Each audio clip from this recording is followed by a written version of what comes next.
I'm Rick Teverbaugh with George Bremer from the Herald Bulletin, Anderson, Indiana. We're talking NCAA basketball, men's and women's. Madness time. We have one man from our area that's alive in the NCAA tournament. Former Highland star Gary McGee. He's a #1 seed with Pittsburgh, and that's the first time in school history, so should be a lot of excitement. And we also have two women, Jody Howe, former Miss Basketball from Alexandria, playing on Purdue's team, and that's an experienced NCAA team. And then we also have Kylie Jones from Elwood playing on Ball State's team, and that is the first time that Ball State has ever been in the tournament. And by my math, that means the women's tournament's twice as good as the men's. We've got two local people in that and only one man. I was never any good at math. I'm not going to start now. Why do you think I became a writer? Yeah, I think that, I've seen some of your box score.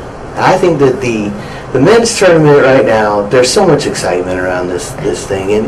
And last year we had maybe one of the greatest championship games of all time between Memphis and Kansas. I think that what you're seeing in the men's game with the big name guys going pro early, you're starting to see parity throughout the field. There's probably 10 teams that could take it all. It's an exciting time to be a college basketball fan. Yeah, too bad nobody tells the NCAA committee that there's that many teams that could win. They don't think anybody outside of the Big East can win. 3 #1 seeds, which was really silly. 3 #1 seeds, though, and you're talking about the only conference ever to have 3 Final Four teams in a single season.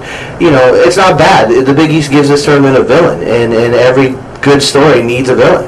Yeah, but what the women's team gives you is a chance to actually see coaching. Because instead of them just relying on physical attributes and playing above the rim and knocking each other out down and out of the way, you actually see players running plays. You can actually see some evidence of coaching in the women's game. That makes the women's tournament better. I think you need to watch more of that Big East you're not so fond of there. You need to look at Pittsburgh and Villanova and some of the teamwork that they've displayed, and to say Jay Wright's not a good coach, Jim Boeheim's not a good coach. I'm not saying they're not good coaches. I'm just saying you can't see any evidence of it on the floor because all they're doing is just taking advantage of their physical attributes. That's not one of the strengths of the women's game, so they rely on plays, on precision, on finesse, and on coaching. I think what you're going to find in the men's game is drama, and that's what we all want. This is entertainment. You're going to find the highest tension, the highest, this is, I think, right now, probably the best level to watch basketball at in the world. Yeah, it is the best level if you're talking about the women's game.